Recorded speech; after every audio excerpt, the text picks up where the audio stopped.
Assalamualaikum warahmatullahi wabarakatuh.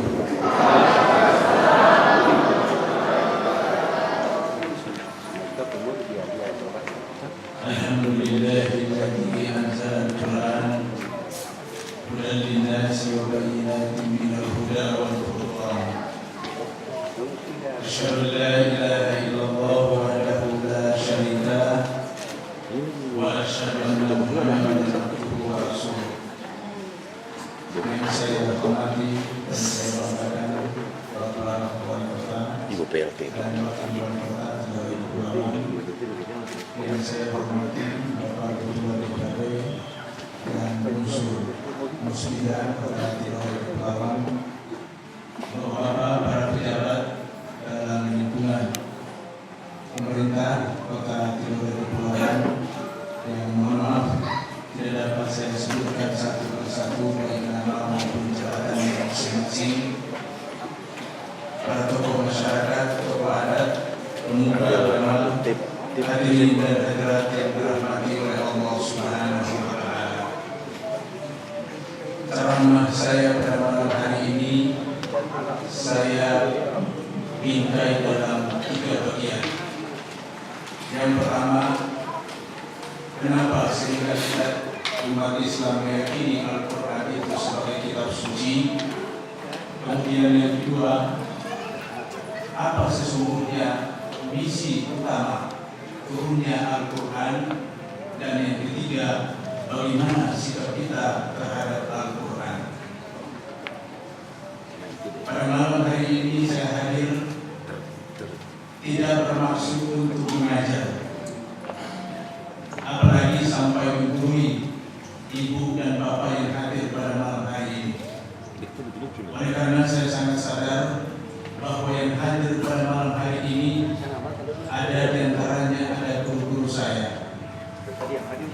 Ada Ustaz Arsad Salasa, ada Ustaz Muflis, ada Pak Husni, ada Pak Damhar, dan sederetan guru-guru saya yang lainnya, dan begitu juga dengan senior-senior saya di Makassar. Nah, ini sekaligus juga merupakan pesan saya yang pertama, khususnya kepada generasi tunas muda ini, bahwa dalam kamus Islam tidak pernah mengenal yang namanya istilah bekas guru. Guru adalah guru. Imam Ali karamallahu wajhah pernah menyatakan, siapa yang telah mengajarkan kepada saya satu kata saja, maka dia adalah guru saya. Tidak menghormati guru, insya Allah ilmu Anda tidak akan ada berkahnya. Nah, karena itu ibu dan bapak yang dirahmati oleh Allah, kalau sebentar nanti ceramah saya kurang berkenaan di hati ibu dan bapak sekalian, mohon jangan saya salahkan, tapi salahkanlah semua guru-guru saya itu, karena mereka yang telah mendidik, membina dan membentuk saya seperti ini.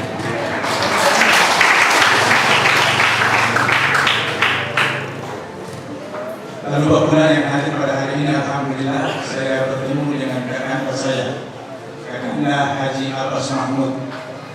Sangat melekat dalam ruang saya. Puluhan tahun yang lalu kami menang dalam kompetisi lomba cerdas cermat keempat. Waktu itu masih Halmahera Tengah. Kami mewakili Kabupaten Halmahera Tengah ke event provinsi, tapi sayang kami kalah di sana. Baik ibu bapak para jemaah yang dirahmati oleh Allah Subhanahu wa Ta'ala, kita mulai dari 15 jam 10 dan insya Allah kita selesai ceramah ini tepat pada pukul 3.00.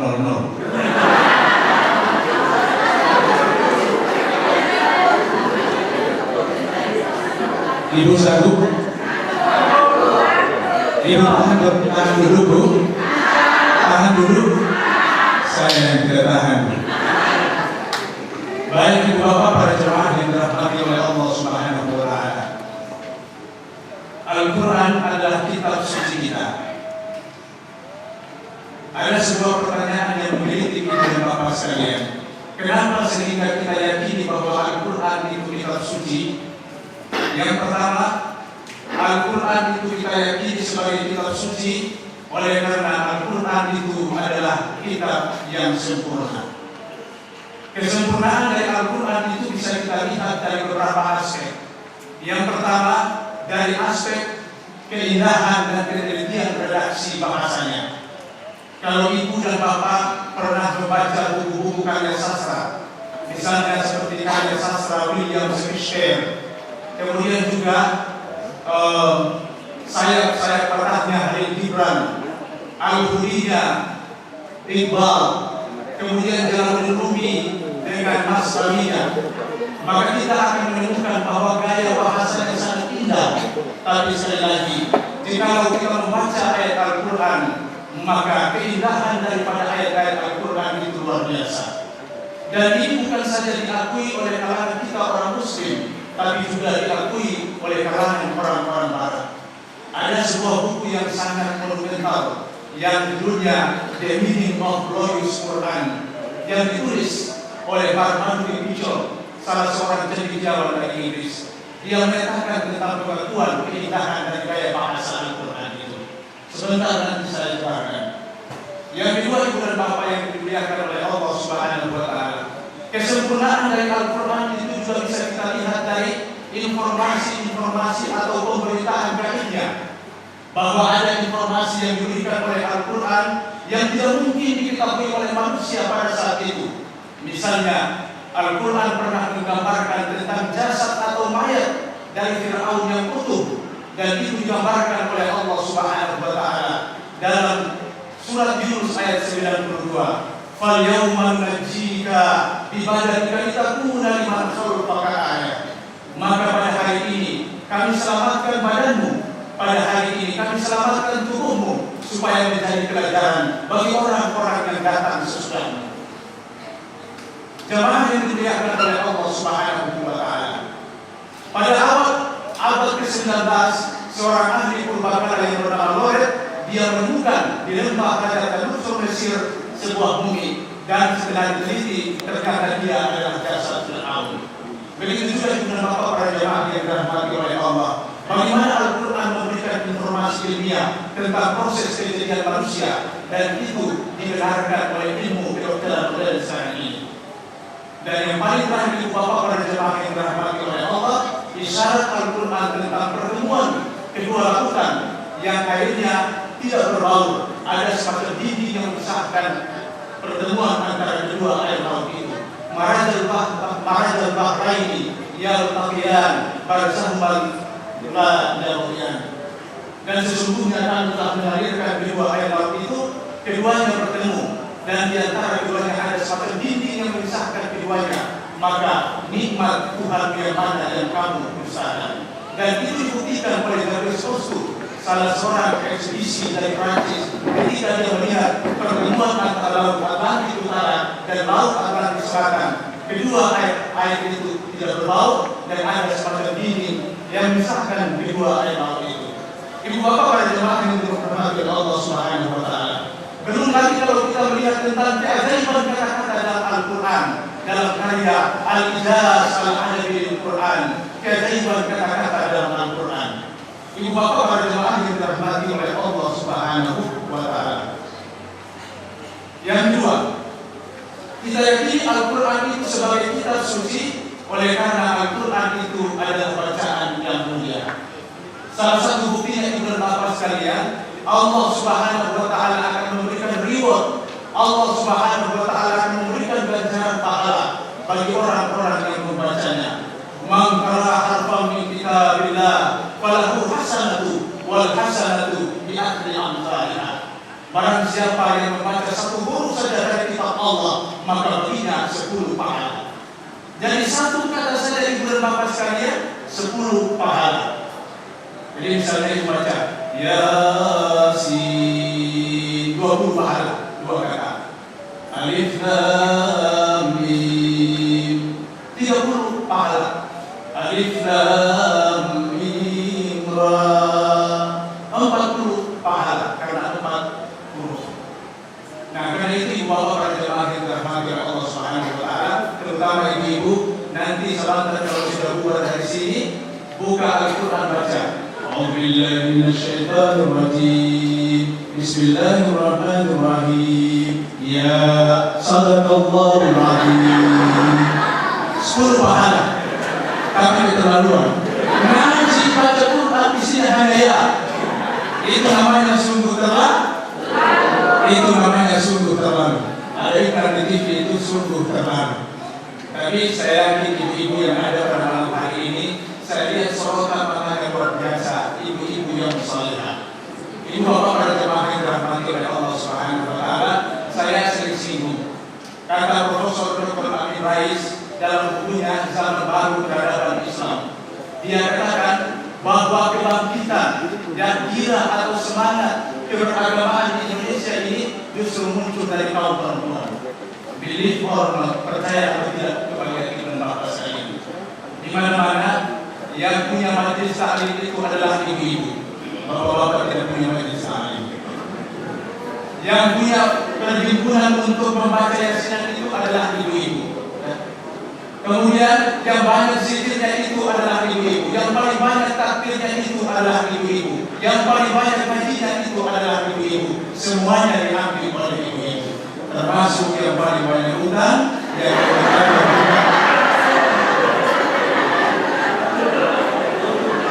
bukan saya ibu, saya hanya bertanya di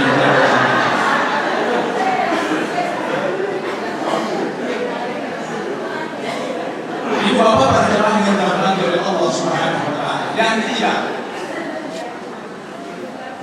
kita yakini Al-Quran itu sebagai kitab suci oleh karena Al-Quran itu steril daripada campur tangan manusia, intervensi tangan manusia. Sejak turunnya Al-Quran sebenarnya sudah memberikan tantangan. Barang siapa yang ragu terhadap kitab Al-Quran yang kami turunkan kepada hamba kami Muhammad, maka buatlah saja satu surat seumpama dengan Al-Quran. Ibu bapak pada jemaah yang dirahmati oleh Allah, 14 abad yang lalu Al-Quran memberikan tantangan kepada seluruh umat manusia, tapi sampai detik pada malam hari ini ibu dan bapak sekalian, tantangan ini belum terjawabkan. Saya waktu berikan kuliah di mahasiswa S2 Istain, ada mahasiswa yang bertanya, Pak, boleh jadi karena belum ada orang yang pernah menantang tentang ayat-ayat Al-Quran itu. Saya bilang bahwa dalam sejarah sebenarnya banyak orang yang telah membuat ayat-ayat yang menantang tentang Al-Quran itu. Misalnya Musailamah Al-Kadzdzab, dia membuat satu surat yang seumpama dengan Al-Quran, judulnya Al-Fil, mirip dengan Al-Quran. Al-Fil, ma'al-Fil, wa ma adraka ma'al-Fil, lahu khurtumun tawil, wa lahu sa'il. Yang maknanya Al-Fil, gajah. Ma'al-Fil, apakah gajah itu? Wa ma adraka ma'al-Fil, tahukah kamu apa itu gajah? Lahu khurtumun tawil, dia punya belalai yang panjang. Walau sa'il, dia juga punya ekor. Kalau maknanya seperti ini, tidak usah turun ayat, semua orang juga tahu. Dan redaksinya hampir mirip ibu dan bapak sekalian, tapi maknanya jauh panggang dari akhir. Baik ibu bapak para jemaah yang dirahmati oleh Allah Subhanahu wa taala, cukup banyak bukti-bukti daripada kebenaran Al-Quran itu saya tidak ulas panjang-panjang. Nah, sekarang kita masuk kepada inti pembicaraan daripada usul Quran. Nanti sebentar saya kontekskan dengan acara kita ini ibu bapak para jemaah sekalian. Yang pertama ibu bapak para jemaah sekalian, Al-Quran itu datang, ada misi yang dibawa oleh Al-Quran. Misi utama dari Al-Quran itu adalah membentuk kualitas sumber daya manusia dengan menanamkan nilai-nilai tauhid. Jadi dalam konteks Islam, dalam konteks Al-Quran, pembentukan kualitas sumber daya manusia itu justru mulai dari menanamkan nilai-nilai keamanan, nilai-nilai keimanan. Jadi melepaskan ketergantungan manusia terhadap benda.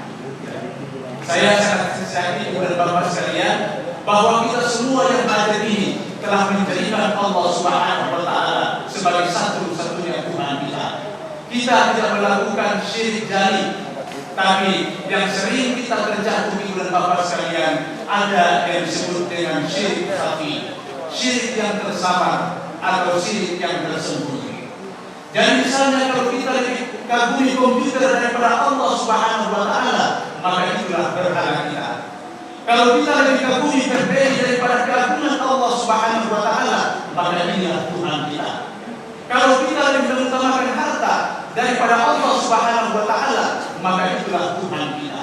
Al-Quran datang untuk menenangkan, melepaskan ketergantungan manusia terhadap benda. Ibu bapak para jemaah yang dirahmati oleh Allah Subhanahu wa Ta'ala. Nah, karena itu pembentukan kualitas sumber daya manusia menurut Al-Quran itu mulai dari menanamkan nilai-nilai tauhid. Inilah yang disebut oleh Dada Johar dan Dada Marsal sebagai kecerdasan spiritual. Dan kecerdasan spiritual dalam Islam itu tidak lain adalah realisasi daripada nilai-nilai tauhid. Ibu bapak para jemaah sekalian, inilah yang kemudian mengembangkan konsep kecerdasan emosional Daniel Goleman, bahwa kesuksesan kita dalam hidup ini sebenarnya dasarnya adalah nilai-nilai keimanan.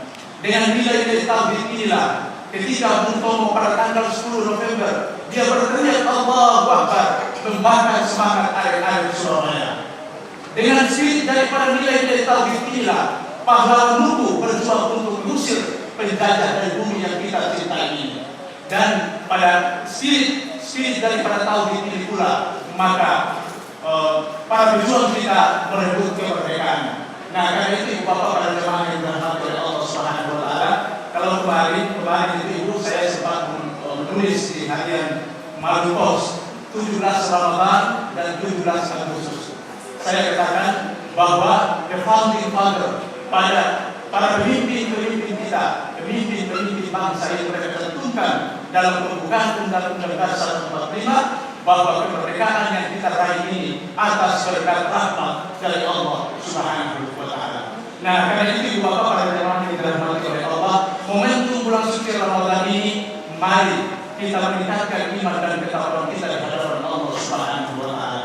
Coba lihat Rasulullah Shallallahu Alaihi Wasallam pada sepertiga akhir daripada bulan suci Ramadan, beliau sing-singkan dengan baju, hamparkan sejadah, dan banyak waktu beliau habiskan di masjid. Berbeda dengan kita ibu bapak para jemaah sekalian. Coba lihat Masjid Haram, sepertiga akhir daripada bulan suci Ramadan, masjid penuh. Tapi yang terjadi pada kita ibu dan bapak sekalian, sepertiga akhir daripada bulan suci Ramadan, masjid mulai sunyi. Ya, yang ramai kita kunjungi adalah mall, pusat-pusat perbelanjaan. Saya sering sampaikan di mana-mana ibu bapak para jemaah sekalian, bahwa memang kita ini sering membalik-balikan anjuran atau sunnah Rasulullah Sallallahu Alaihi Wasallam. Coba, mohon maaf, Rasulullah Sallallahu Alaihi Wasallam itu menganjurkan kepada kita cukur kumis, kemudian pelihara jenggot. Kita cukur jenggot, pelihara kumis. Mohon maaf,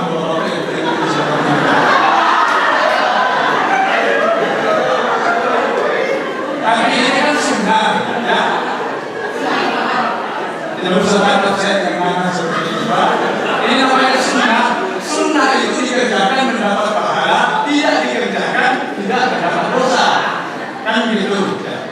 Coba lihat, Rasulullah Shallallahu Alaihi Wasallam itu kalau beliau makan, dia kencangkan ikat pinggangnya.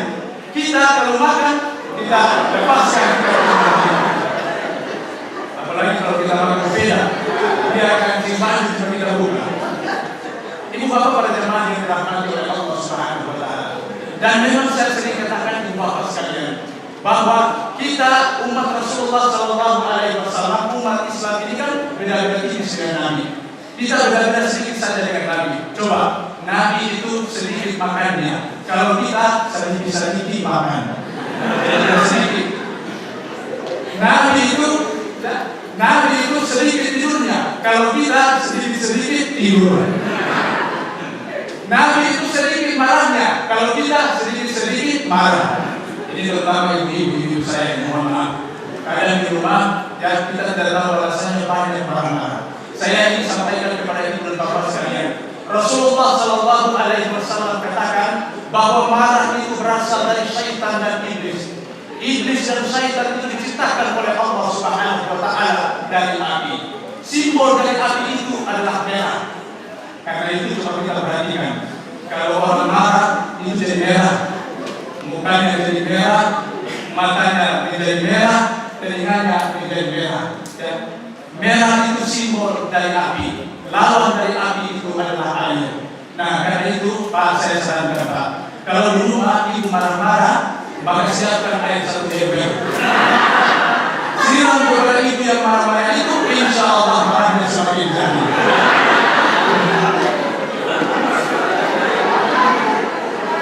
Ya, jangan disiram pakai air Pak. Kalau ibu-ibu dia marah dalam keadaan berdiri, katakan kepadanya, Bu, duduk Bu. Kalau dalam keadaan duduk dia masih marah juga, sampaikan Bu, berbagi Bu. Kalau sudah berbagi dia masih marah juga, sampaikan kepadanya Bu, berwudu Bu, kemudian salat 2 rakaat. Kalau dia sudah salat 2 rakaat masih marah juga, sampaikan kepadanya baca kuliah dan kulhu. Ada orang yang bertanya, Ustaz, bagaimana kalau sudah baca kuliah dan kulhu masih marah juga? Saya bilang kalau begitu baca saja inna lillahi.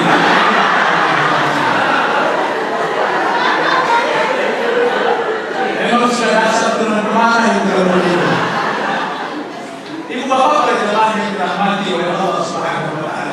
Yang kedua, misi dari Al-Quran yang kedua, dan ini menjadi hadiah atau oleh-oleh bagi kaum ibu-ibu. Al-Quran digunakan untuk mengangkat harkat dan martabat kaum perempuan. Coba, sebelum Al-Quran itu turun, maka nasib daripada kaum perempuan itu sangat menyedihkan. Perempuan itu dilahirkan hanya untuk melahirkan.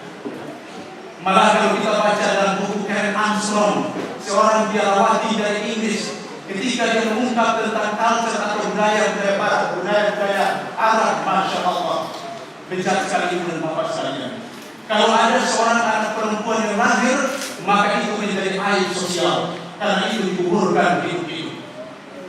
Al-Quran turun ibu dan bapak sekalian mengangkat harkat dan martabat daripada kaum perempuan. Al-Quran memberikan tuntunan kepada Rasulullah Sallallahu Alaihi Wasallam. Ketika itu Rasulullah Sallallahu Alaihi Wasallam memproklamirkan, Fatimatun bid'atun minni, man agdawaha agdawani. Fatimah adalah belahan jiwaku. Siapa yang membenci dia berarti dia membenciku. Ibu bapak para jemaah yang dirahmati oleh Allah Subhanahu Wa Taala. Begitu juga Rasulullah lewat tuntunan Al-Quran, beliau sangat mengistimewakan istri-istrinya. Saya pernah sampaikan pada ceramah nasihat perkawinan di begini. Rasulullah Sallallahu Alaihi Wasallam itu kalau dia panggil istrinya, dia panggil dengan sebutan-sebutan yang sangat indah sekali. Ketika dia panggil Aisyah, dia panggil ya Humaira, wahai yang gerah-gerahan bibinya. Kenapa? Karena memang Aisyah itu gerah-gerah 5 bibinya. Ya. Nah, karena itu ibu bapak jemaah yang dirahmati oleh Allah, ada jemaah saya di Kalimantan. Saya ceramah begini, besoknya dia langsung praktekkan. Tapi dia panggil istrinya dia lupa, langsung dia bilang, ya Mairo. Mairo itu tidak nabi Pak.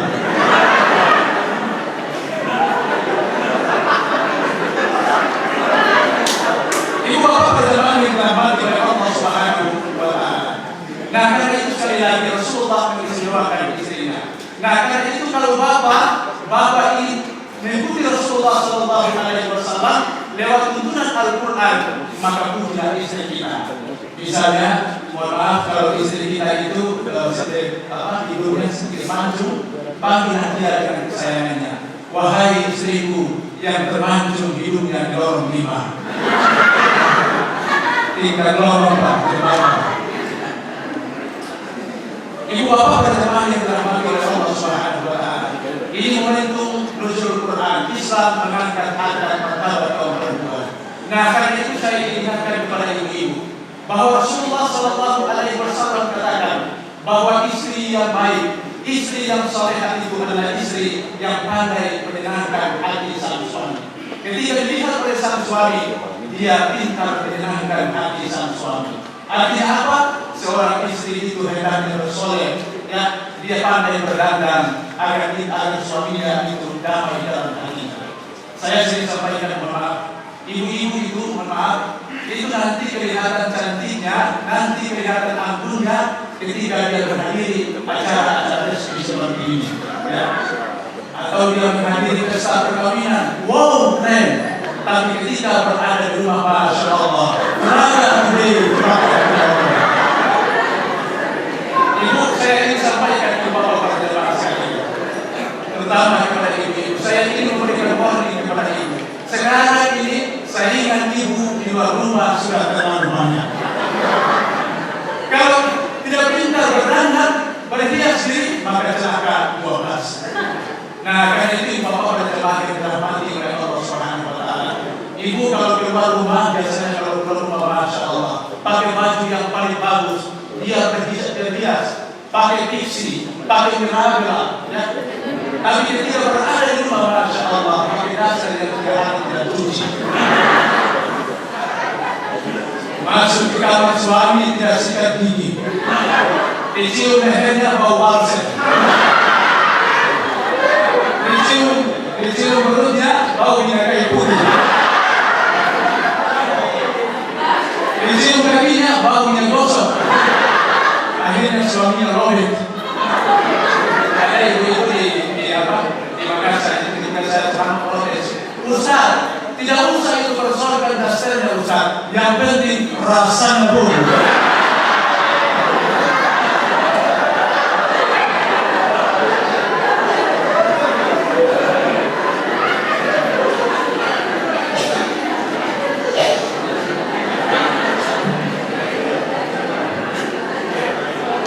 Ibu bapak berjemaah yang dirahmati oleh Allah Subhanahu wa Ta'ala. Karena itu yang biasa.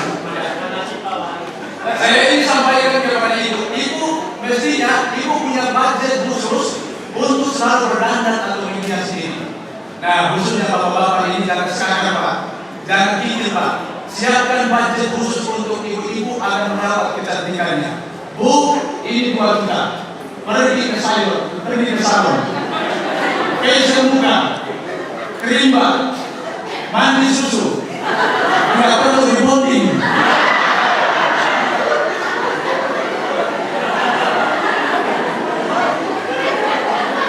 Kalau bapak-bapak sekarang terhadap ibu-ibu, makanya andalanya FIFA atau apa.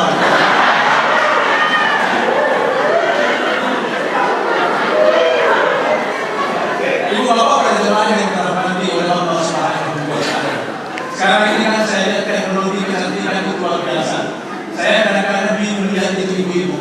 Ketika dia merawat dirinya, masya Allah, malam hari dia tidur pakai masker. Ya. Kemudian di sini ada begoa, di sini ada ketimun, di sini ada lemon nipis, di sini ada liza, di sini ada kambunja. Yang malam suaminya bangun juga apa ini? Perguna atau sebenarnya? Ibu bapak berjemaah yang dirahmati oleh Allah Subhanahu wa Ta'ala.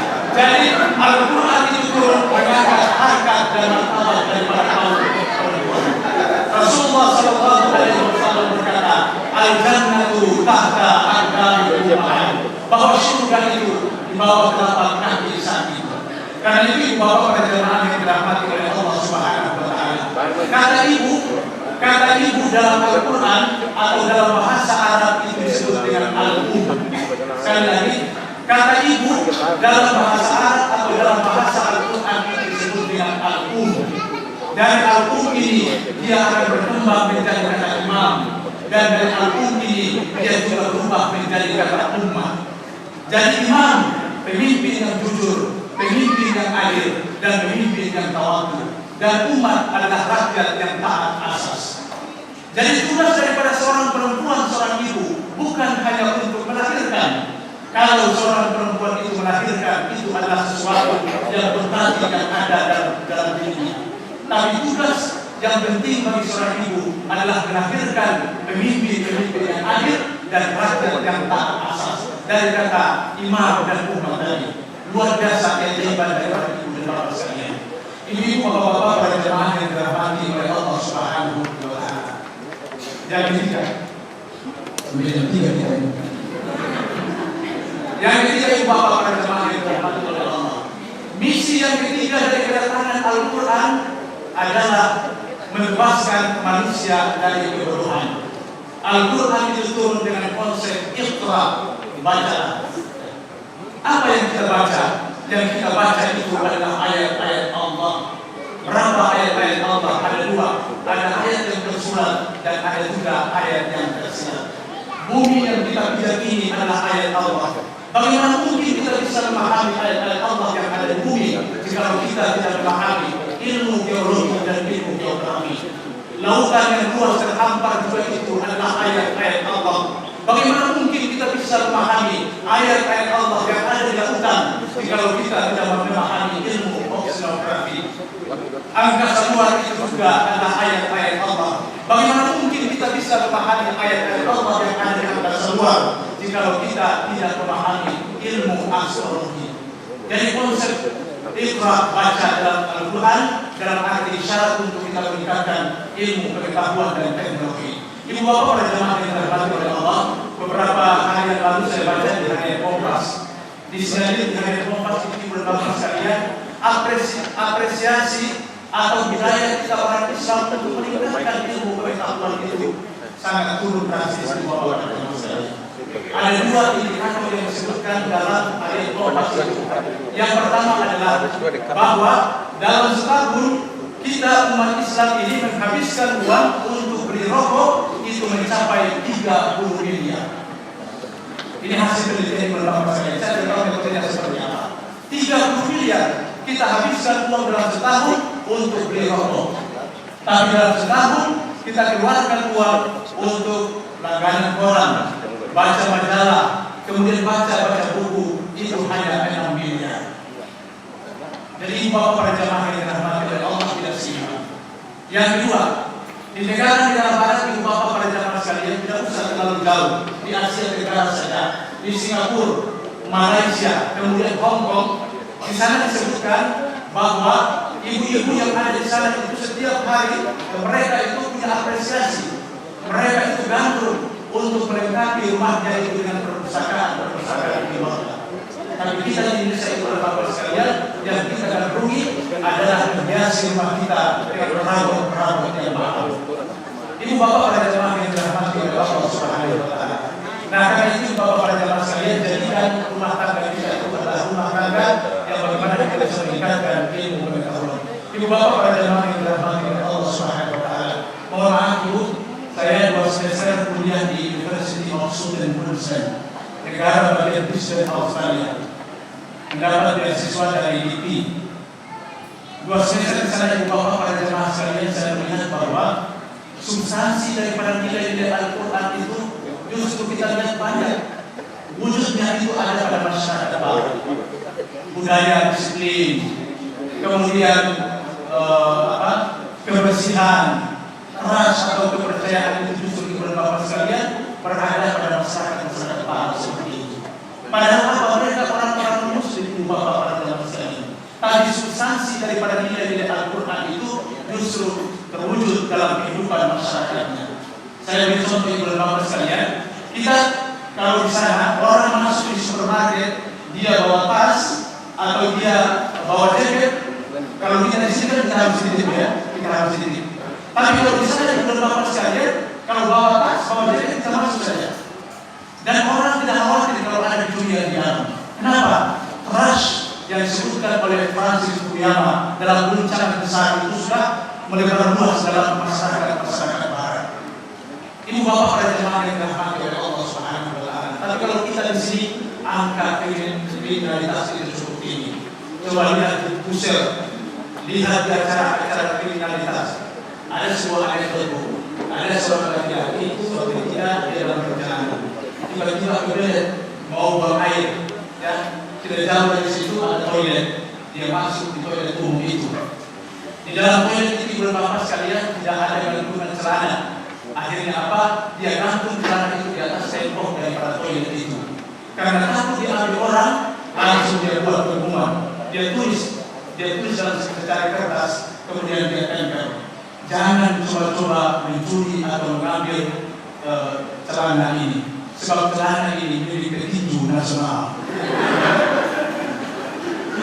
Kalau kemudian ibu bapak para jemaah sekalian, ada seorang laki-laki yang datang. Dia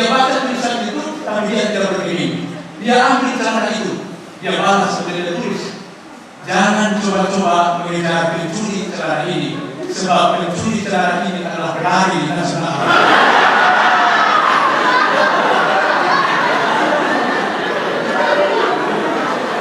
Ibu bapak berjemaah yang terhormat Allah Subhanahu wa Ta'ala. Yang ketiga, yang keempat, ibu bapak berjemaah sekalian, Al-Quran itu datang untuk membimbing kita, membersihkan hati kita dengan senantiasa berzikir kepada Allah Subhanahu wa Ta'ala. Al-Quran juga turun kepada kita dalam rangka bagaimana untuk kita untuk beristighfar, minta dan mohon ampun kepada Allah Subhanahu wa Ta'ala. Siapa yang bilang bahwa kita ini tidak ada dosanya? Setiap manusia apapun profesinya dalam dirinya itu ada kesalahan, ada kehilapan. Kullu bani Adam khata'un wa khairul khata'in at-tawwabun. Bahwa tiap-tiap anak Adam itu lakukan kesalahan dan sebaik-baik pelaku kesalahan itu adalah orang yang bertaubat kepada Allah Subhanahu wa Ta'ala. Dalam bulan suci Ramadan ini, Bapak sekalian, kita dianjurkan untuk senantiasa beristighfar kepada Allah Subhanahu wa Ta'ala.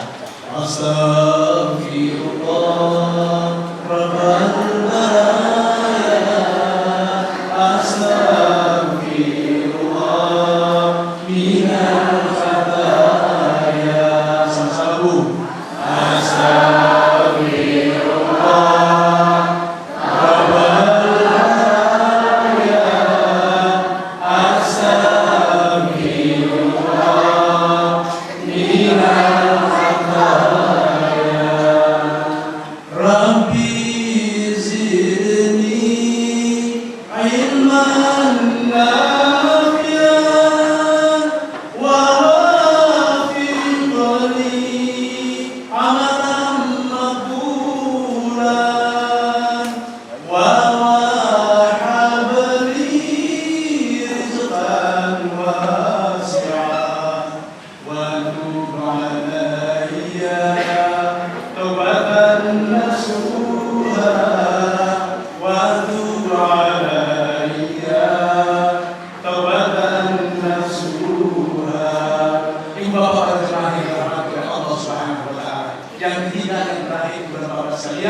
bagaimana sikap kita terhadap Al-Quran setelah kita membicarakan tentang misi daripada kedatangan Al-Quran. Cukup banyak misi-misi yang terkandung dalam Al-Quran itu, Bapak sekalian, saya tidak bisa jabarkan panjang-panjang. Bagaimana sikap kita terhadap Al-Quran ini? Rasulullah SAW katakan, jadikan Al-Quran itu sebagai imam dalam hidup dan kehidupan kita. Kalau Al-Quran itu imam, maka kita adalah makmum yang harus ikut imam. Ya. Ketika Al-Quran katakan ke barat, maka ke barat kita harus tuju. Ketika Al-Quran mengatakan ke timur kita berangkat, maka ke timur kita pergi. Ibu bapak para jemaah yang dirahmati oleh Allah Subhanahu wa Ta'ala. Rasulullah SAW suatu ketika ditanya oleh salah seorang sahabat, ya Rasulullah, ketika nanti pada saat engkau sudah meninggal, ketika kami menemukan masalah di mana kami akan minta nasihat, Rasulullah SAW katakan, aku telah tinggalkan kepada kamu dua pemberi nasihat. Aku tinggalkan kepada kamu dua pemberi nasihat. Yang pertama adalah nasihat yang pandai berbicara, dan yang kedua adalah nasihat yang diam saja. Apa itu nasihat yang pintar berbicara? Tidak lain adalah Al-Quran. Kalau kita mau lihat bagaimana cara bertetangga, mintalah nasihat kepada Al-Quran. Bagaimana cara kita membina rumah tangga, minta nasihat kepada Al-Quran. Bagaimana cara kita mendidik anak-anak kita, minta nasihat kepada Al-Quran. Bagaimana cara kita beribadah, minta nasihat kepada Al-Quran. Bagaimana cara kita bermuamalah, minta nasihat kepada Al-Quran. Al-Quran adalah nasihat yang pintar berbicara.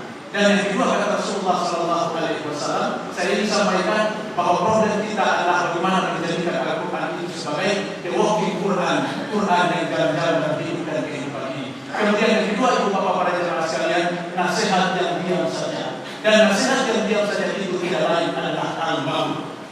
Kalau ajal itu sudah datang merenggut nyawa kita ibu dan bapak sekalian, maka dia tidak sounding sebelumnya. Dia teringatkan kepada kita sebelumnya kalau ajal itu sudah datang merenggut nyawa kita. Ibu bapak para jemaah yang dirahmati oleh Allah, beberapa bulan yang lalu saya tulis di harian melalui pos itu, selamat jalan dari sejuta umat, refleksi atas kematian Kiai Haji Zainuddin Amsel. Itu adalah cermin bagi kita dan Bapak sekalian. Sehari sebelumnya dia masih sempat menyampaikan ceramah di salah satu televisi swasta di Jakarta. Keesokan harinya itu Bapak sekalian kemudian dipanggil oleh Allah Subhanahu wa Ta'ala. Bulan Ramadan ini adalah bulan untuk kita melakukan refleksi Bapak sekalian. Betapa pada bulan Ramadan kemarin kita masih bisa berjumpa dengan orang-orang yang ada di sekitar kita, orang-orang terdekat kita, orang tua kita, sahabat kita, kerabat kita, kolega kita. Tapi pada bulan suci Ramadan ini mereka sudah tidak ada. Dan apakah ada jaminan bahwa kita semua ini masih bisa berjumpa dengan Ramadan tahun akan datang? Karena itu Bapak pada jemaah sekalian, di penghujung daripada bulan suci Ramadan ini, di malam hari raya kemenangan, kita berdoa merintih kepada Allah Subhanahu wa Ta'ala, baik yang terucap maupun yang tidak terucap. Ya Allah, jangan Engkau jadikan Ramadan ini adalah Ramadan yang terakhir dalam hidupku. Berikanlah panjang usia kepadaku ya Allah, agar aku bisa berjumpa dengan Ramadan tahun yang akan datang. Dan kalau Engkau jadikan Ramadan ini adalah Ramadan yang terakhir dalam hidupku, maka gantilah dengan surga yang Engkau janjikan kepada Ibu Bapak dan jemaah yang dirahmati oleh Allah Subhanahu wa Ta'ala. Oleh karena waktu telah menunjukkan pukul 3 waktu Tokyo, kita akhiri ceramah kita. Saya mohon maaf atas segala kegagalan dan kekurangan yang saya lakukan, dan saya mengucapkan khusus terima kasih kepada Bapak Wali Kota melalui Ibu Asisten 1 yang telah memperkenalkan saya dengan nama saya. Assalamualaikum warahmatullahi wabarakatuh.